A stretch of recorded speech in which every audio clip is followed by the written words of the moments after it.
Welcome to another MPCA cricket show. We're reviewing round 13. What an unbelievable round of matches it was. And we'll preview round 14, the last round of the home and away season.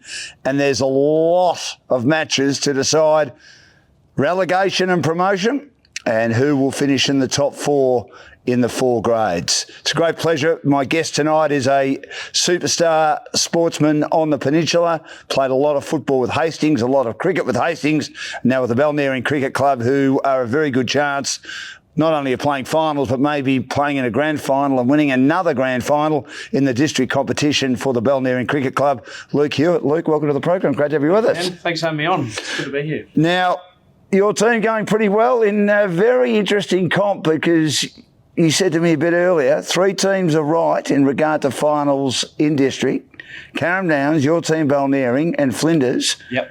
But no one wants fourth and haven't wanted fourth for about 6 weeks. Yeah. So it's been interesting that, there's been, it looked like Bonio really was going to hold on to that spot, and then it was Carrum, and now Cribby sort of bobbed up. So it's an exciting comp, as you said, coming into the last round, and it's a lot in the air still. So it'll be interesting to see how Saturday plays out.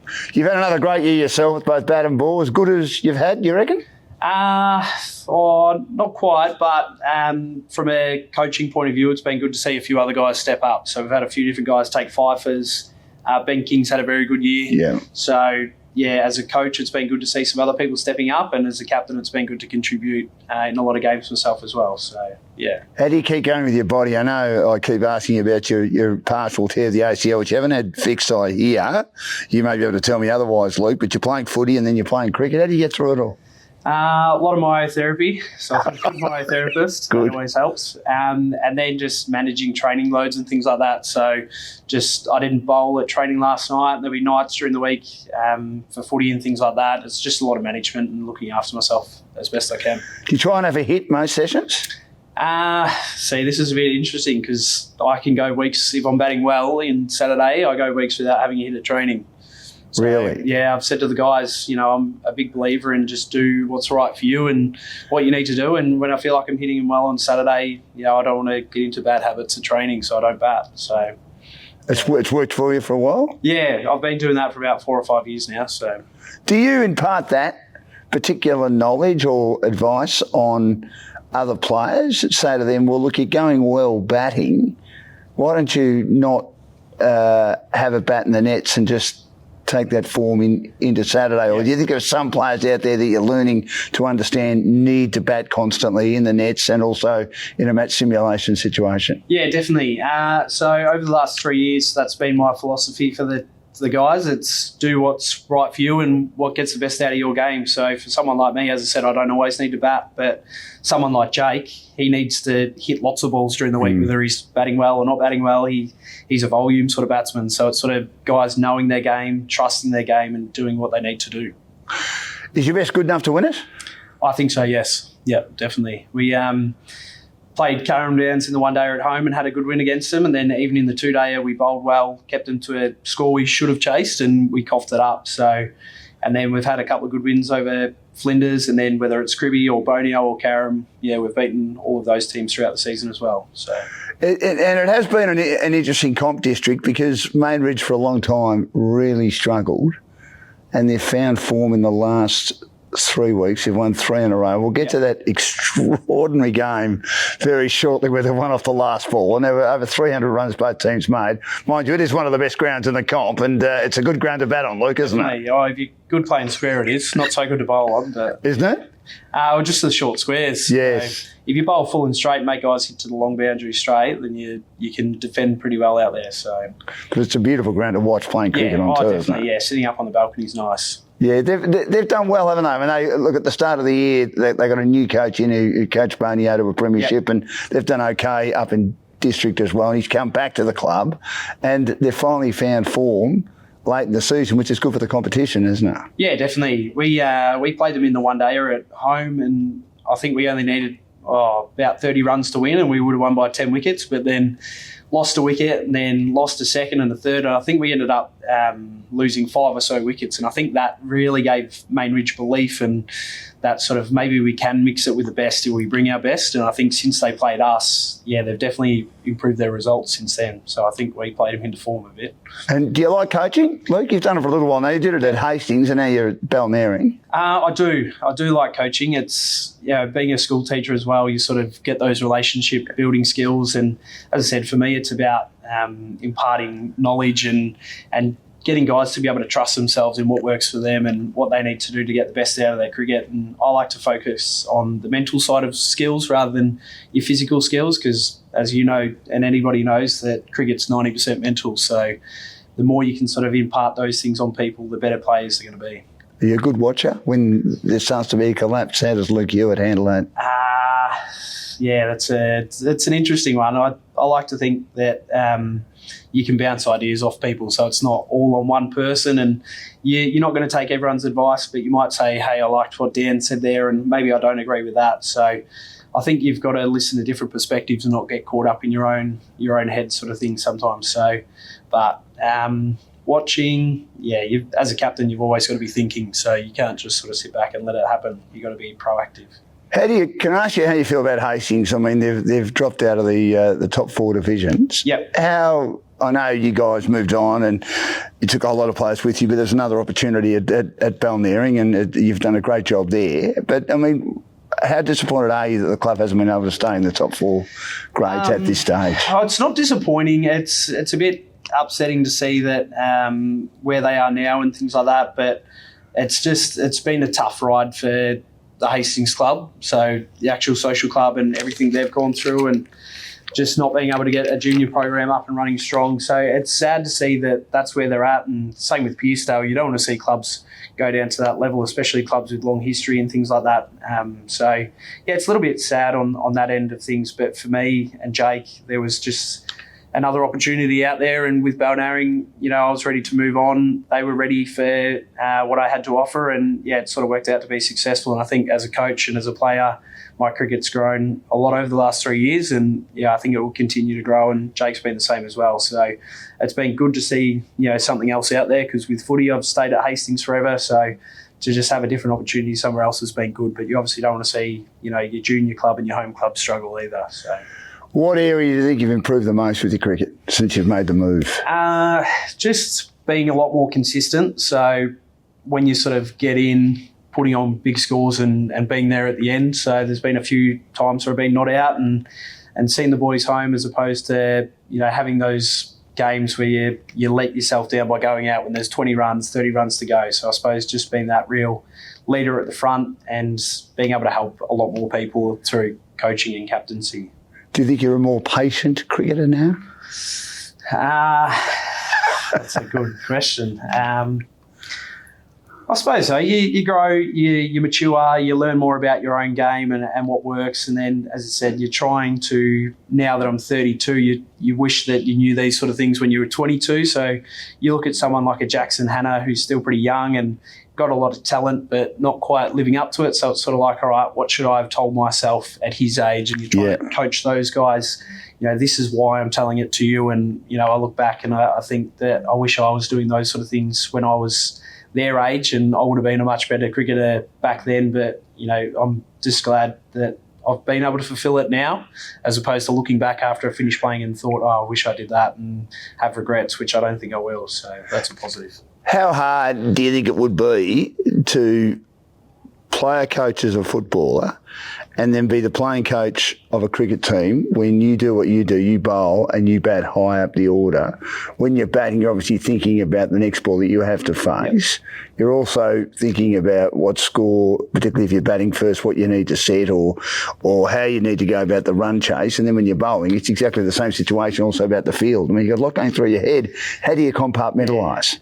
So it's a lot of pre-planning and things like that, and as I said, having a good team around you. You just can't be a one-man show, and as a batting group you sort of discuss what's a pass score, what are the opposition capable of, and you sort of preset all those targets so that when you do walk out to the middle, it's just about, as you said, seeing the next ball and just working through the person at the other end. You're working as a partnership and building big partnerships, and all of a sudden the rest of it takes care of itself. Whereas a bowler, you're more thinking as you're going, and that's where you rely on your people around you. As I said before, they might come up and say, hey, how about we try this and try that? And so you don't take every piece of advice, but you use ones that are useful in the moment, and you've got to be adaptable. So, Would have you liked, at this stage, your chance of making it through to the grand final? No certainty. Would have you liked at least a week off? Because the footy season starts the next week. Nah, not at all. No, you're happy to keep going, are you? If you're talking grand finals, possible premierships, you take that every day of the week as a side.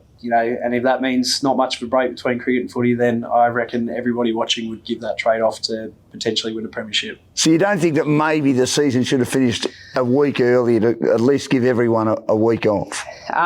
When you put it that way, yes. But for me, in the position I am, I'd rather be playing in a grand final potentially and rolling straight into footy than sort of wishing that I was finishing this weekend and getting a couple of weeks off. But in the past, when it was 11 rounds, we used to finish on the long weekend and you'd get a sort of 3-day party. But since it's gone to the longer season, it is what it is. And, yeah, that's part and parcel of playing both sports, I suppose. And, Luke, you've played a lot of cricket. Everyone seems to be in favour. We had in the, obviously, sub-district up until this year, 10 teams. Yep. We've only got 8 in all 4 grades now. Does that work? Sub-district was an interesting one. Yeah, I hadn't played it for a while, and then you go back there and you realise that it's pretty challenging. It's easy to get into sub-district in some ways, and it's very hard to get out because of the uneven fixture. And you play teams twice, and some teams play each other once, and so it's a bit tricky in that way. I think they're 4 divisions, 8 teams, play everyone twice. I think that's a good structure. And as I said, it's sad to see Pearcedale and Hastings have dropped out of that, but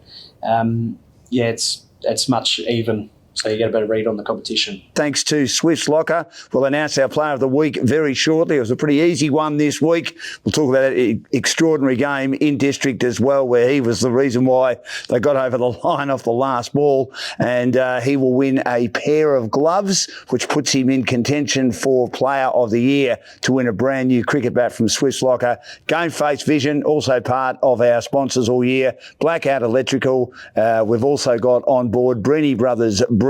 Great to see James again at the cricket at Mount Eliza on the weekend, and Telstra Business Technology Centre of Melbourne South. Luke, let's look at the games, and we may as well start with that unbelievable game on the weekend. Mainridge, a mighty win. It was their 3rd in a row. Caram made 5 for 324 the previous week. Sean Foster's made 132. Liam Hill at 113. Pretty good performance. You would have thought that might be beyond Mainridge despite their improvement. Fernando having a good year. Praveen Fernando, 2 for 89. At one stage in the run chase, Mainridge 7 for 180. 106 put on for the 8th wicket between Fernando and McDonald turned the game. And off the last ball, they got the runs. Praveen Fernando, our Player of the Week for Swiss Locker, 168 not out. 5 losses in a row for Caram. They must be thinking, how did that one get away? It's tough, isn't it?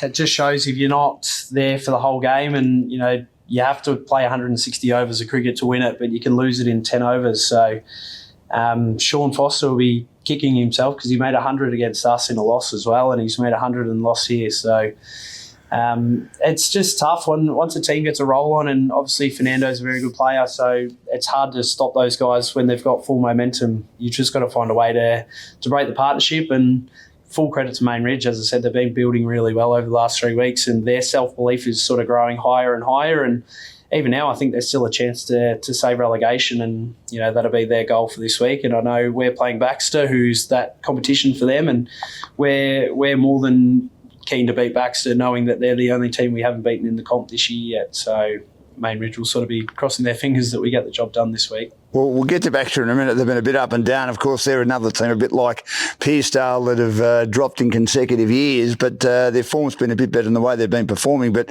9 for 325, they've won by a wicket. It was just must have been a great game of cricket to watch down at Mainridge. Obviously, Caram would be very disappointed as they might have missed a big opportunity to cement their spot. There's still a reasonable net run rate, Luke. An opportunity there going begging for them once again after an 11-run loss the previous week against Caram Downs.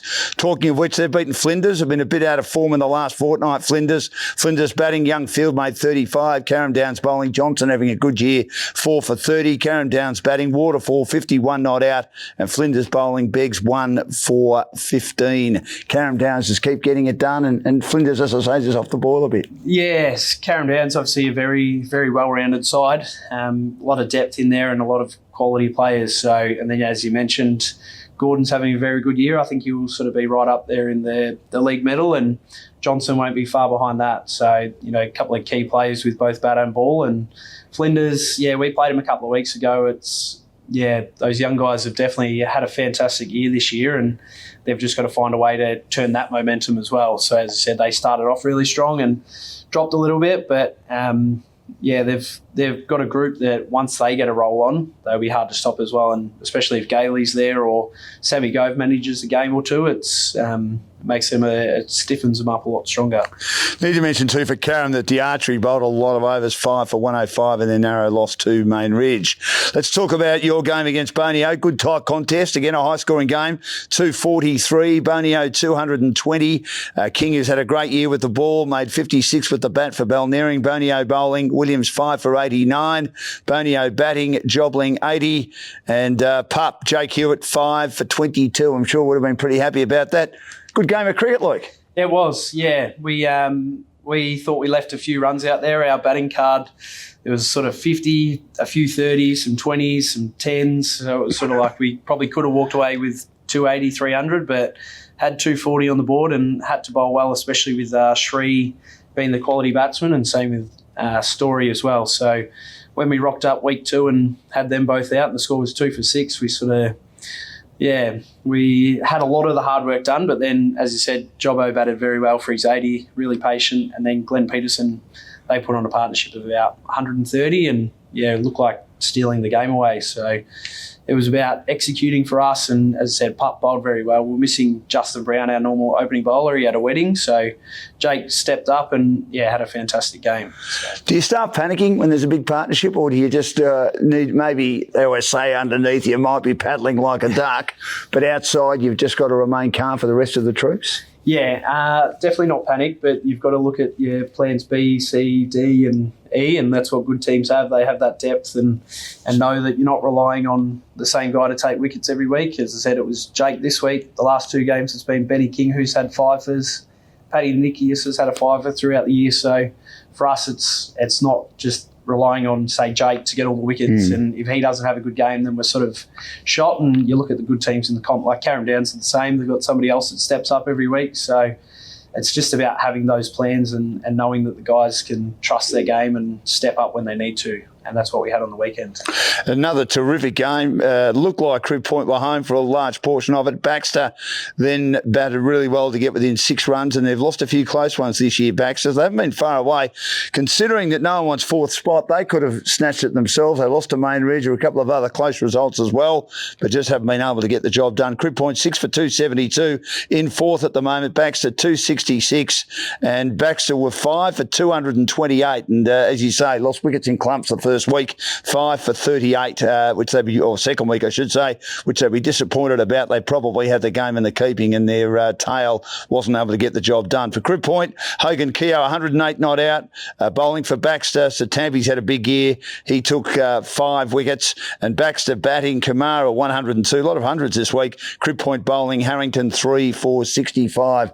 Could have, should have, would have for Baxter, and Crib Point finding a way. Yeah, and that's what you got to do, don't you? You got to find a way to get it done. And Blake's obviously had a fantastic captain's knock there and led the team from the front. So you've just got to keep finding a way to get it done. And as you said, Baxter's sort of just fallen short, and they'll be kicking themselves about what if and what could have been different. So we've got them this week, and I didn't play against them last time, so I'm looking forward to seeing how they match up. And it looks like, is it Kamara? He's made 80 last game and made 100 this game, so he's obviously in some good form as well. You want to get him out cheaply, don't you? Definitely. Do you like the 1 days or 2 days more? I've been batting not too bad in 1 days, but I like 2 day cricket. So I just like having as you said, those momentum swings where you've actually got to think through some problems, and you can go to your depth. In the one-day form, you can get away with 2 or 3 blokes having good games and you can win, where 2 days, said you've got to rely on everybody, and it's not going to be the same person every week. So when people talk about just playing all one-dayers, what about those guys that have to bat at 7 and 8 and miss out a lot of the time in one-day cricket, where 2-day cricket they can shine or play a role in a win and things like that. So for me, 2-day cricket I still prefer. So the ladder, with 1 round remaining, Carrum Downs 120 and the net run rate 1.638. It looks like they'll finish on top, which means they'll get a home final. And if it's rained out the first week, which we hope it's not, it's going to be 37 on Saturday, and Geelong are playing in the AFL in 37. It might be a little bit cooler down there, 35. It's still pretty hot, Luke. It's been an unbelievably hot month, March, hasn't it, the first month of autumn. So Carrum Downs 120, Balnarring 108, Flinders 96, and then a big gap, and the battle is still on. Crib Point 72, net run rate of 0.851. Bonio 72, 0.801. Carrum on 60, and they've got the best of the net run rate, 1.163. Baxter 48, 0.821. And Main Ridge 48, 0.681. Carrum Downs are 1 past 4. Carrum 6 losses in a row. Top 4 still up for grabs. Balnarring 6 wins on the trot. Fixture round 14. Main Ridge hosts Carrum Downs, 8th against 1st. You give Main Ridge any chance at home, and that might still keep them up in district in season 2025-26. I do. As I said, they've got a lot to play for. They've got some big self-belief now. They're playing at home again. They obviously want to finish the year well, knock off first place, and once they get going, you never know. But on the other end of that, Carrum Downs aren't wanting to roll into the finals off the back of a loss, so they'll be pretty hungry to win that as well. So I will back Carrum Downs, but I wouldn't be surprised if Main Ridge somehow find a way. 6 in a row. You're in great form. Yep. You've probably heard me on the footy show drive people mad, so you've got to lose one maybe in the lead up to the finals, but cricket's a bit different, isn't it? You want to keep the momentum going, you want to finish top 2, you want to be in a position. If unfortunately rain gets in the way, I can't see that happening, as I said a bit earlier, but it's just an opportunity to keep your run going against Baxter. How do you do it? We sat down the first training session back after Christmas, and we had a few losses in the first half of the year, and we sat down and said, where are we as a group, and what do we want to get out of this year, and what's our best cricket look like? And we sort of jotted those things down and had a really good discussion. And I think since that session, we've done the basics really well and stuck to our game plans, and the results have spoken for themselves. So, as I said, for us, we're very keen to win against Baxter on the weekend because they knocked us off at home, and they were the only team that have beaten us at home so far this season. So for us, we're pretty keen to win on the weekend and take that winning form into a final as well. Bonio and Carrum, massive game, isn't it? It's a massive game, particularly if Crib Point go down to Flinders. I mean, so much riding. If Bonio wins and Crib Point lose, they get in. If Carrum wins and Crib Point loses, they get in. It just means so much, doesn't it? Yeah, especially after last year, we played Carrum in a similar situation. Winner went through to the finals, so Carrum having that little experience, and as I said to you before, their top 3 players are, in line with the best in the comp. So if Sean Foster gets going, Hewlett, Diatri, they're a very dangerous side, but on the back of Bonio as well, just playing them. Shree can take a game away from you very quickly. Story's a good player. Jobbo's in some form now. Camo bowled really well, so that'll be match of the round. That'll be a very good game to watch, I think. I'm not sure who gets that, but I think it will go down to the last couple of overs. And the good thing about Crib Point is they just have to win. I mean, when I say you just have to win, you don't have to rely on other results. They know that if they win, they're in. So there's probably a little less pressure off, isn't there? Yeah, when you control your own destiny, it's handy. But as I said, Flinders coming off a few losses. If they lose against Crib Point and Crib Point make the finals, then the last sort of few games that Flinders have played, they would have lost to all the teams in the finals. So you don't want to head into a final series having lost against all the teams that you're going to be potentially playing against. So I think they'll be pretty fired up to win and influence the result of Crib Point. So as I said, if Gailey and Govey are playing in that one, maybe Flinders might get the job done, but Cribby's also a dangerous side as well. It's just a fascinating final round coming up for district. Now, 37 degrees. It'll be a little bit cooler down here. How do you feel about the heat policy? Played in the same heat last game last year. Yeah. That was pretty taxing. You just speak to Sean Foster about it. Was he not happy? No, I was coming off the back of pneumonia, and right. We needed to win to get in, so I sort of battled through the heat, and I was almost collapsing on the pitch batting in the last game. But it is what it is. It's a summer sport, and sometimes you have to battle through the heat, and that's part of the game and part of the tactics and people doing the right things to prepare themselves, whether it's hydration or nutrition or whatever it might be. And the top players do what they need to do to be right in all the conditions. So, yeah. This is the MPCA Cricket Show. We're reviewing round 13. We're previewing the final home and away round before the finals, round 14. My guest is Luke Hewitt from the Balnearing Cricket Club. We've just looked at district. We're here for Brenny Brothers Brewery, Telstra Business Technology Centre, Melbourne South. Also Blackout Electrical, GameFace Vision. And also we thank Ryan Hayward and the team at Swift's Locker. And today our winner for the round, the player of the round, was Praveen from Main Ridge for getting his team over the line of that thriller against Carrum in district. He made a magnificent unbeaten 168. So he wins the gloves as they've won by 1 wicket in that game, and puts himself in contention for the player of the year to win the cricket bat, of which Luke Hewitt's got some gloves to pick up as well. And he's also got a cricket bat that he might win depending on what happens in the last round. And we look at what everyone's done in the 14 rounds. Okay, Luke, sub-district. Been up and down first to fifth. It's changed so often. Massive changes again to the top four. Frankston YCW involved in that, beat Dallicum Park, who were first the previous week, by 4 wickets, and Dallicum Park drops top spot. YCW 6 for 230. Dallicum Park 7 for 227. Dallicum Park batting Daffy 54. YCW bowling Fulton 3 for 60. YCW batting Hodgson 103. 96 put on for the 4th wicket, put YCW close to victory. Dallicum Park bowling Walker 2 for 66. So YCW winning. It's been a fascinating competition. Tutkaruk have dropped off the pace in the last couple, but Rye found form as well. It's been interesting to watch. Yeah. You just have to look at the ladder, and you look at Rye, who have won the most games in the competition, yet they're sitting third or something. So it's just such a tight competition. And same thing going into the last round, there's a lot of teams that are sort of results are up for grabs, and ladder positions can move, and it's what you want out of the divisions in cricket. You want it to be exciting and not have one team that's blowing away everybody else and one team down the bottom that's struggling. So that's been a good competition to watch. But I think YC, they're coming into form at the right time. It wouldn't surprise me if they sort of find a way to make the finals and then go all the way.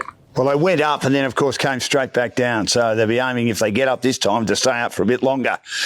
Sky's losing runs since round 2 continued, losing to Mount Martha by 3 wickets. So Sky will finish on the bottom. Sky 119, Mount Martha 7 for 120, a low-scoring scrap. Mount Martha resuming at 4 for 30 on day 2. Sky batting, Craddock made 42. Mount Martha bowling, Rickard 4 for 43. Caldecott 3 for 25. So good to see Mount Martha, who've lost a lot of players in the off-season after making the final last year, find some form late in the year. Been a tough old year for Sky.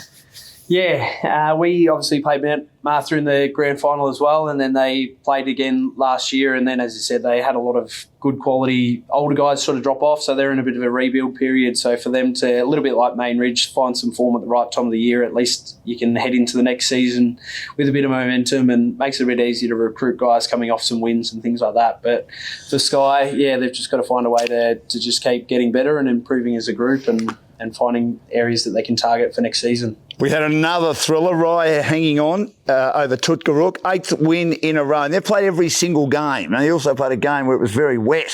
Don't know how they got on, but they got on. It sort of started their run when we had Adam Civarella on early in the year. They lost a couple of games to top teams, and he said, we're not far away, Dan, and he's exactly right.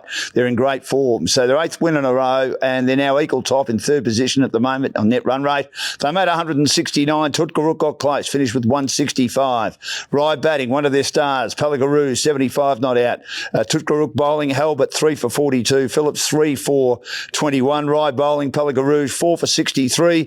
Tutkaruk were 8 for 160 and lost 2 for 5. Tutkaruk batting, Parslow 39. And as I say, Tutkaruk were top a couple of weeks ago. Just losing those two have seen them put themselves in jeopardy of missing the finals now. Rye, keep on keeping on.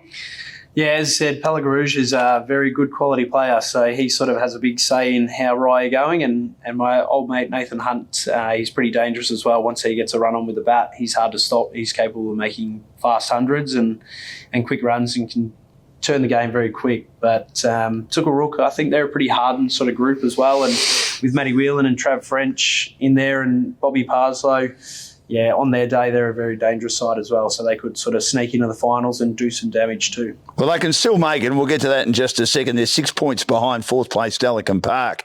Tyre beat Ballon Park by 33 runs to go to the top of the ladder. They made 175, Ballon Park 142. Tyre batting, Bridgman 46, Ballon Park bowling, Hughes 3 for 73.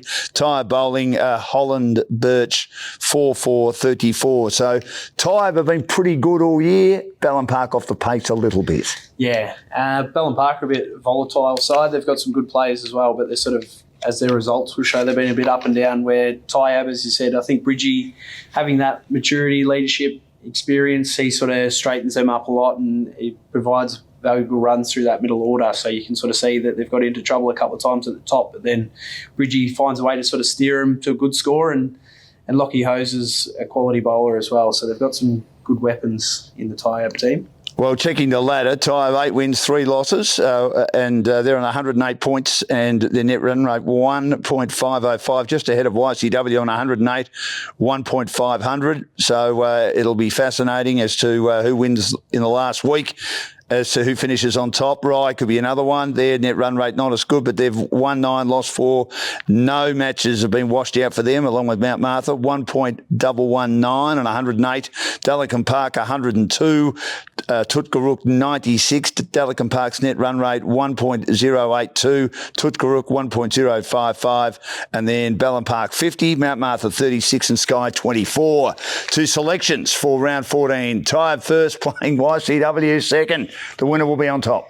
Could be a grand final preview, possibly. So that'll be a good game to watch. Maybe one day. I think YC, as I said, I think they're coming into form at the right time. They might win, grab a good spot on the ladder and chug on from there. Well, Rye will be hoping for a home final, and they should get it when they play Sky, looking for 9 in a row, right? Yep. I agree. I think, as I said, they've got some dangerous weapons. Hunty will be looking to put on a good score in a one-dayer, and they'll roll into the finals with some momentum. Mount Martha 7th, hosts Ballon Park 6th. Toss of the coin a bit? As you said, Mount Martha, they've been in the form in the last sort of month, so I think they will get that job done. And Tutkarook against Ballon Park. It's 5th against 4th. It's a big game. One-dayer, Tookarook. I'll go with Tookarook, and I think Trav French will have a good game along with Matty Whelan. So the permutations, winners of Tyre and YCW will finish on top. The loser could drop to 4th if Dallicum Park beats Tutkarook, who can make finals if they beat Dallicum Park. I hope you're following this. Rye will finish 2nd and get a home final if Tyre or YCW lose, or tie, or is rained out. Sky need to thrash Rye, and the same thing to happen to Mount Martha to get off the bottom. Now, I don't think that's going to happen. So lots of permutations to look at it. Again, like the district comp, it's very, very open, and that's what we love. Yeah, it's good. As I said, you want to see cricket where there's a lot of results up for grabs going into the last round and nothing set in stone. And if you do make the finals, there's no clear standout for the premiership. So it makes for a good final series as well and a good last round. And this is why it's one-day cricket in the last round. So there's no dubious sort of 2-day outrights or anything like that. So it's exciting. As I said, I think YC is still the team for me. Well, it'll be fascinating. We'll take a quick break. Luke Hewitt's going to hang around. It's great to have him with us. He, of course, is the playing coach of the Balnarring Cricket Club and the district cricket competition, who are going really, really well. And we'll come back and look at Provincial and Peninsula very shortly for our major sponsors, of course.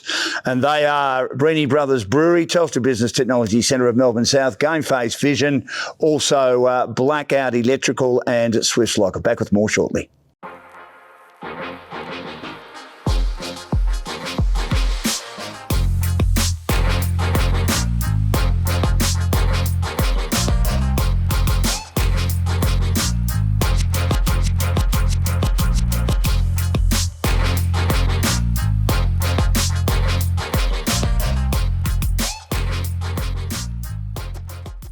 Welcome back to the MPCA Cricket Show. We're reviewing what was a great round 13 and previewing round 14. Luke Hewitt from the Balnearing Cricket Club, who will be playing finals and hoping maybe to finish on top and play in a grand final and win and move up into the Peninsula competition in season 2025-26. We're here for Brenny Brothers Brewery, Swift's Locker, and our player of the match this week, an outstanding performance by Praveen of Main Ridge, an unbeaten 168 not out. He wins the gloves and puts him in contention for the Player of the Year award, which is a brand new cricket bat. And our guest, Luke Hewitt, is also in the running for that. Also, we're here for Telstra Business Technology Centre of Melbourne South and GameFace Vision and Blackout Electrical.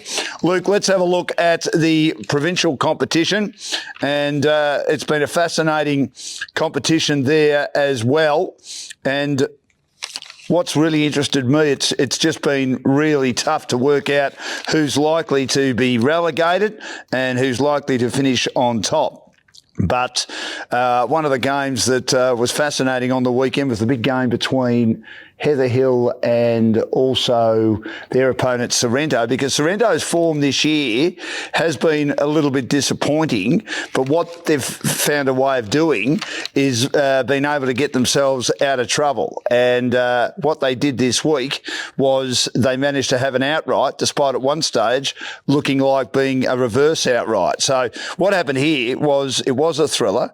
Heather Hill got close. Sorrento 5 for 170 and 7 for 100 managed to beat Heather Hill, whose batting again was disappointing. A few times they've been dismissed under 100 and they were out for 58 on the first day, and then they made 207. So the lead was 96. Yeah. And at one stage, they had the Sorrento team in all sorts of trouble in their second innings.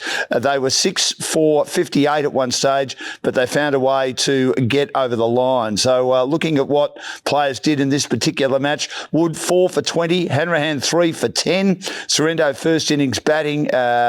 Bench got 57 not out. Musgrove 54 not out. There was an unbeaten 91 6-wicket stand. And Heather Hill bowling in the first innings. Spencer 4 for 61. And Christian Miller batted well in the second innings, 49 for Heather Hill. He's had a pretty good year. Hanrahan 4 for 51. Had a fine year for Sorrento. Hall 3 for 30. And Lee Paholke and Hall got them over the line. Paholke 45 not out.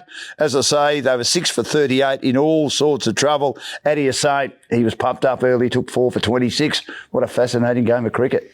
Looks like a good one. Those low-scoring outrights are sometimes the best games. There's a lot of intensity, a lot of heat and things like that in them. But I think Woody was captain for that game and he definitely threw the team on his shoulders. And I think, did he take 5 for in the first inning? He did. Made 40 and then took another few wickets in the second inning. So real captain's effort there, and as I said, a few names bobbed up.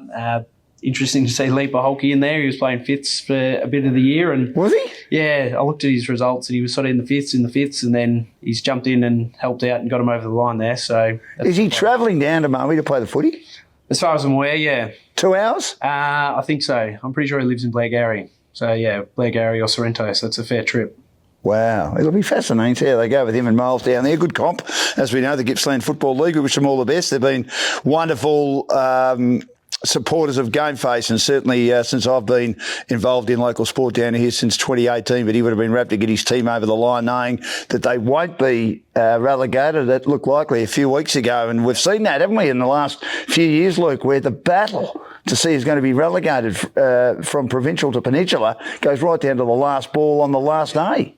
It's good. It's almost as interesting as the finals battle, isn't it? Yeah. Yeah. There's no clear team that's going to drop down. So to have every result, whether you're going to play finals or get relegated right to the last round, it's what you want to see in an even competition. So, you know, a couple of really proud clubs in Sorrento and Heather Hill, and Heather Hill haven't been up there long. So, you know, Chrissy Miller's a good quality bat and leader and things like that. So, you know, he'll be fighting pretty hard to do what he can to get them in a win in the last round. And Red Hill and Old Peninsula, and yeah, you just look at those clubs and you base where you want to be as a club on those sort of teams and follow their similar journey. You know, Red Hill, when I first played them a long time ago, they were in sub-district and things like that, and they worked their way up to the top and won a provincial flag last year. And you know, seeing my cousin play in that team, Reese, it was nice to see him playing a provincial flag and hopefully one day get there myself. Well, they're not out of it, talking of Red Hill, of winning another one. They've been a bit up and down this year, but it was a competitive game. They beat Tremana, who've just dropped away a bit in the second half of the year after dominating the first half, coming up from Peninsula last year. Red Hill 251, Tremana 228. They won by 23 runs.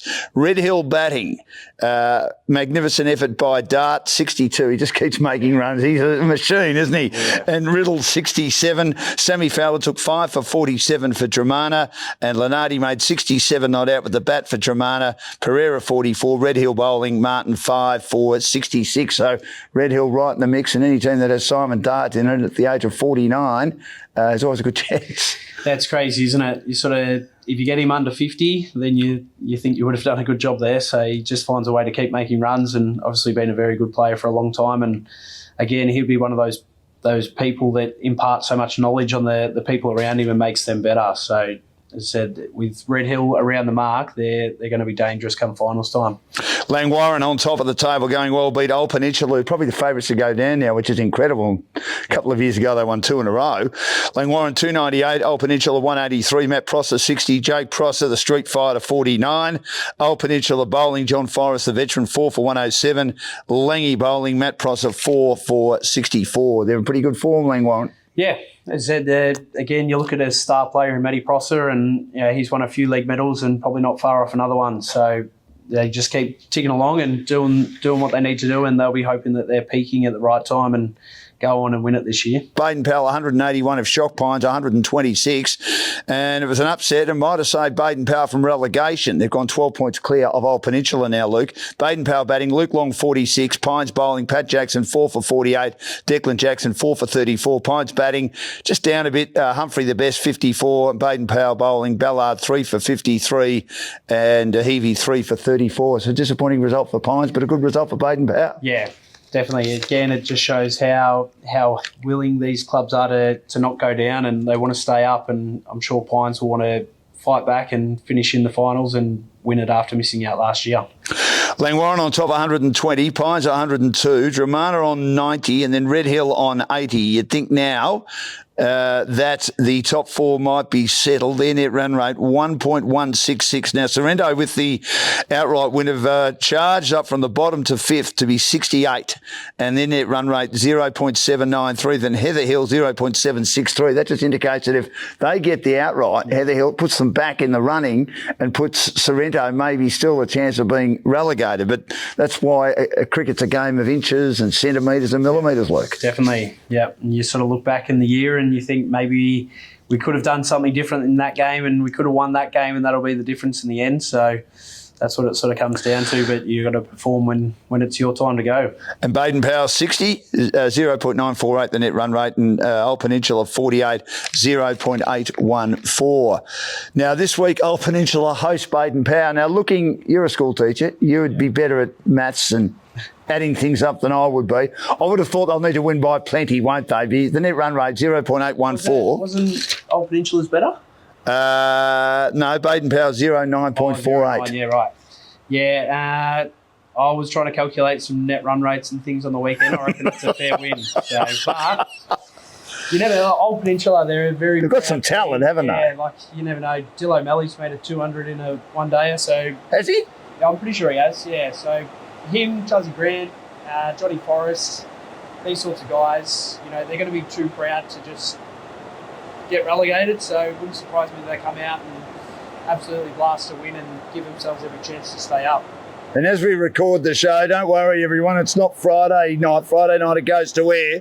We're recording the show on Wednesday and we've got a little bit of the southeast Queensland weather, and we wish all our colleagues and friends up in southeast Queensland the Cyclone Alfred wasn't as bad. It was bad enough, but it wasn't as bad as first thought. Lots of rain, but we've just had a little bit of a shower here down at Somerville where we record the show, but hopefully things will be all right for Saturday. It's expected to be very, very hot. So who wins that? I think Old Peninsula, as I said, they're very proud and they're going to give themselves every chance to get off the bottom. Sorrento and Red Hill, it's 5th against 4th. Now at Sorrento, let's just have a look again. Sorrento is 68, Red Hill are 80, 0.793, 1.166. That'd probably have to be the biggest win in history. That's probably, yeah. 20 wickets. I don't know. You're not far off that in one day. Sereno's been in good form, but I think Red Hill, again, want to take winning form into a final, so I'm backing Red Hill there. Yeah, I am too. They're a good side. Dramana and Langwarren, third against first. Dramana would love a win just to get some confidence for the finals. They've done well this year, coming up from Peninsula to be a contender for provincial most of the year. Yeah, we had a mixed training session with them probably about a month ago, and they sort of came down to our ground, and we got to train with some of their very good quality players, and Fowlers and Zach Land and a few others, and see how they go about their training and learn from them, and they learn a few things from us, so that was really good. In that one, I think Langwarren are just sort of doing what they need to do, and I think they'll do it again this Saturday. See, if they were to win and Pines were to lose to Heather Hill, who are playing at home, Dramana's net run rate, they're on 90 points, 1.146. Pines is 1.158. So it's sort of doable, but it would require a bit of work, wouldn't it? Yeah, it would. And, of course, as I said, Heather Hill have had their moments this year. The batting let them down a bit. Their bowling's been pretty good. Could have nearly had a reverse outright on the weekend, but needed more runs, sixth. And they host Pines, who are second on the ladder. Yeah, as I said, I think in a one-dayer, your batting's more important, and I will back Pines there. And they'll be looking to go into the finals in some form. Let's look at Peninsula. 4 wins in a row for Mount Eliza. We were down there thanks to Wes Burke and everyone. Their Heritage Day, past Players Day, some of the greats of the club are there, particularly those who played in that unbelievable period in the late 70s when they won 3 titles in a row. Huey was there, he's always there, and driving us mad as he does. Brian McCune, one of the greats. He just loves it. And he was there telling all his stories, and everyone had a great day, and so did Mount Eliza. They did a really good job, resuming at 4 for 69 in reply to Seaford 93. They got bowled out for 173, and Cotter with the Karku took 5 for 24 in the first innings. Herbert made 30 for Seaford. Mount Eliza batting. Nick Barron getting his first decent bat for the year, made 37. Nick Strickland 35. Seaford bowling. Pagini 5 for 17. They trailed by 80 runs, Luke, and they slumped to 5 for 45 Seaford. They were in trouble of an innings defeat, but Clinch and Luke McGinniskin batted for 30 overs in the heat to stave off that defeat. So they only lost on the first innings, and it was a good performance from Nick Barron. He took 3 for 10, and after the match we caught up with Nick Barron, and the man is going to retire after playing his last game this week for Seaford, one of the legends of the competition, Ryan McQueen. Well, it's Heritage Day here at the Mount Eliza Cricket Club. They've had a good win. Maybe you were looking for an outright win, which I think, Nick Barron, you weren't planning to do, but you got bowled out for 173. I mean, this Seaford side showed great pluck, didn't they? The way that they just batted and blocked their way to ensure that there wasn't an outright in the end in pretty tough conditions. Yeah, I think, we weren't actually expecting to probably get 50 overs at them, but we thought we were a chance when we got a few early wickets, but then give the Seaford boys a lot of credit. They dug in deep. I think they batted for 30 overs that last pair there. They really shut the game out, so great credit goes to Seaford. One of the greats of the MPCA will hang it up next week. Ryan McQueen, been a wonderful player at YCW, wonderful player at Seaford. Last game next week, how are you feeling about it? It hasn't really sunk in yet, mate, but it will next week. My wife probably wants me to keep playing, and my body can't go on any longer. I've done it for 25 straight years now in the first, and it's just killing me. So it's a good time, and hopefully take over the presidency next year and stick around the club and have a few beers in the pavilion. Make sure we stay up in Peninsula and recruit well. You've won 4 in a row now. You're going well. We're hitting some momentum going to finals, but again, big game next week. We've got Moynton. I think the way the results shaped up, I think we're going to play them in the first final as well. I think you've done a good job. Your second half of the year has been good. There were times in the first half of the year. Is it fair to say you're out of your depth a bit? We wouldn't be if we didn't lose 5 of our premiership players. Yeah. Obviously it happens, and we wish all those players the best, but that's cricket. We don't begrudge players for going. Stuck to our core group, blooded some young kids, and it's been really good for us to have the McGinniston boys come in. Bailey hoisted after a premiership when he was 16. Young Mitch Bowles as well. There are a lot of good kids coming through. And to win at Heritage Day, big day for the club? Yeah, it always is. Harry and Kiwi do such a big job behind the scenes. Dave and Mark running Heritage Day today. We're such a proud club with a big history, and it's great to see that they've kept all the stats and everything from the I think next year's our 100 years. So it's going to be a really big one next year. And yeah, mate, it's a great club and they do well here behind the scenes. So yeah. So what will Ryan McQueen bring to the club as a president? Hopefully more players, more sponsorship, and a lot of good times. Good on you, Ryan. Thanks so much for joining us. You've been a great player and enjoy retirement. Thanks, mate. And we thank Nick and Ryan for joining us on the program. And I just want to make a comment and get you to make a comment about Ryan. He's been a wonderful servant of Seaford and a couple of other clubs over the years, hasn't he? Yeah, he's a good quality fella, Ryan. You're always willing to catch up with him and have a beer with him after a game, and he's a really good competitor. And same thing, he can change a game very quickly. There's been a lot of times where I've been on the end of it and you get into a strong position, but then he comes out and whacks a few about and changes the game. And even his bowling, he's sort of got those little waddlers and manages to take a few wickets. So he's had a great career and wish him all the best after that. They've done well to stay up. The second half of the year's been better. They've had some batting collapses, but the second half of the year's been better after coming up from district. There's obviously a bit of a discernible rise from district to Peninsula. I'll ask you too, because you've just done it 2 years ago, the rise from sub-district to district. What's the rise in quality there? It's just, as everybody in the comp would know, the higher you go up the divisions, the more depth there is, especially with the batting. You know, you go to sub-district, there might be 2 or 3 good bats in each team, and district there's 5 or 6, and then as you go up, you know, all of a sudden all 10 and 11 blokes can bat, and the bowlers sort of bowl a bit better for a bit longer, and there's just good quality players. As you mentioned, there's Dart, there's Matty Prosser, so you go up to the top, there's the best players there. So it does make a bit of a jump, but you know, winning a premiership and you lose your best bowler in Smith for Seaford and Bardwell sort of left him as well, it makes it challenging. So not only do you go up a division, but you lose a couple of key players, it hurts you a lot.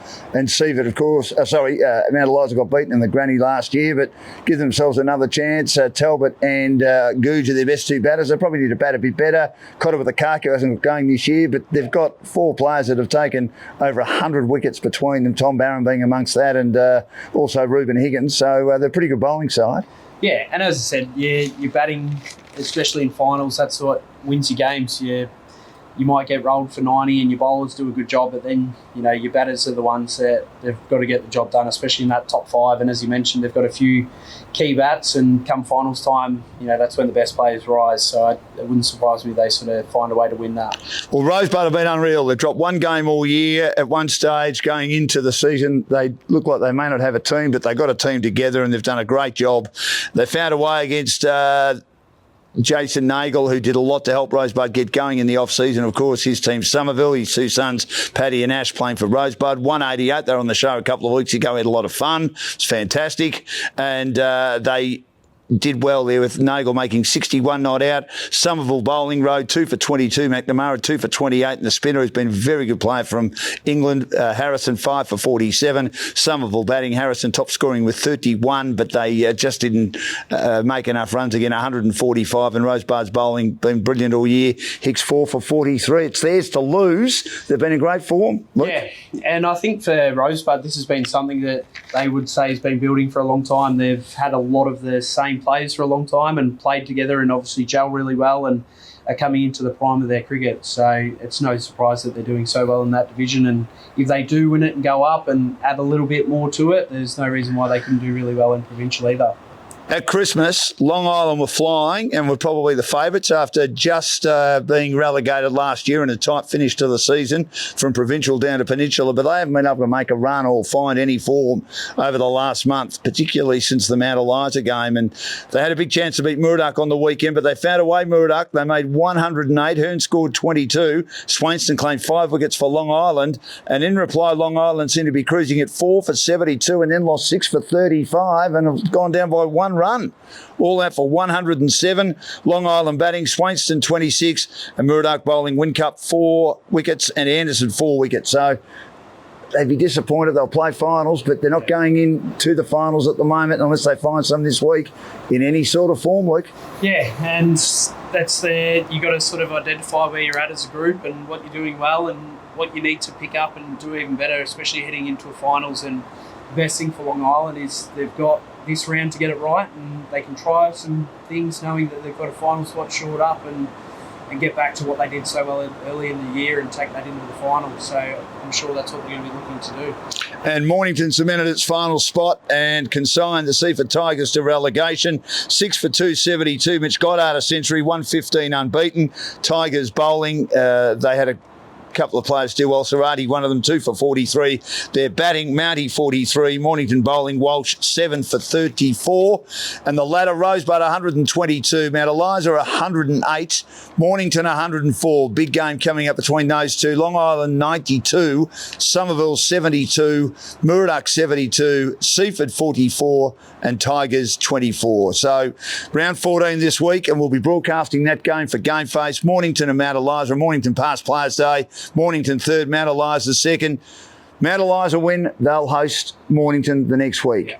If Mornington win, they'll host Mount Eliza the next week. How important is hosting a final, Luke? I think it's massive. Yeah, you obviously know your ground, know your pitch really well, and then the added support. You know, a few extra people are willing to get down and watch a home game as opposed to travelling. So, yeah, you find comfort in being on your home deck. So that's a huge game in that one. And I think Mount Eliza second, they're going to be pretty keen to hold on to it, so I might go with Mount Eliza. And they love beating each other, whether it's footy or cricket, because they're just down the road from each other. There's no love lost, is there, between Mornington and Mount Eliza? No, not at all. Murdoch sixth against Rosebud first. Murdoch have had their moments this year. Good luck to them. Kenny Cream is one of the legends of the club. We know he's had a lot of health issues, and we wish Kenny and the family all the best. And he's often posted on Facebook, and he was rapt at the team's win on the weekend, the way they got over the line against Long Island. But I still think Rosebud have just found a way to win from any position. Yeah, as I said, I've known Kenny for a long time through the footy club as well, and he's very proud of Murdoch and what they've been able to achieve, and somehow they just keep finding a way. They always sort of find a way to win the crucial games, whether it's to save relegation or, you know, when their back's up against the wall. And Herney's a bit of a dogged competitor in that way as well. But I think, as I said, Rosebud's probably got the momentum, got the quality to get that done. Somerville fifth and Tigers eighth. Somerville should finish the season nicely. They've just lacked a bit in the bowling this year. Jay Snagle said that. The batting is their strength, probably hasn't got enough runs, and they dropped the first two, which didn't help their cause. Yeah, they sort of had a good end to last year, but then got off to a bit of a slow start this year, and that really hurts you coming up to the back end. So that's a bit challenging, but they should finish the year with a win against Seaford. Very young Tigers team. We wish them all the best in district next year. Long Island fourth against Seaford seventh. Long Island just need to find some sort of form, don't they, at home? Yeah, as I said, they'll sort of, it wouldn't surprise me they've had a chat either Tuesday night or Thursday night and assessed what they need to get out of this round and what it looks like for them going into the finals and take some momentum with them. So I think Long Island will have a good win there and carry that form into the finals. Luke, appreciate your time. Thanks so much for joining us. Your knowledge is fantastic. It's great to have Luke Hewitt here from the Balnearing Cricket Club. I wish him all the best this week and in the finals in the district competition. We'll be down at Mornington and Mount Eliza in Peninsula this week. Thanks to Wes Burke for organising that with the Mornington Cricket Club. Look forward to that game. And as we've said, whoever wins that particular match will host the other team in a semi-final. And next week expected to be pretty hot. Should be a good game of one-day cricket for GameFace Vision. We thank our other sponsors, Telstra Business Technology Centre of Melbourne South, Gareth Wyatt and the team, and also Brenny Brothers Brewery, magnificent brew. Good to see James and Justin, particularly James, down at Mount Eliza on the weekend. The Brenny Brothers have made their way to a lot of cricket clubs this year who've taken on their brew and had outstanding success. Also, Blackout Electrical and Swifts as well, Swifts Locker, who look after the player of the match every week with a brand new set of gloves, and Praveen Fernando can make his way down to their warehouse in Cheltenham to pick up his set of gloves and puts him in the running for Player of the Year to win a brand new cricket bat. Thanks again to our magnificent production team. Without them, I am lost. Ashadi and also Aranda will have them with me on Saturday, and we'll be back with more of the Cricket Show next week. Good luck to all the teams in their last game of the home and away season.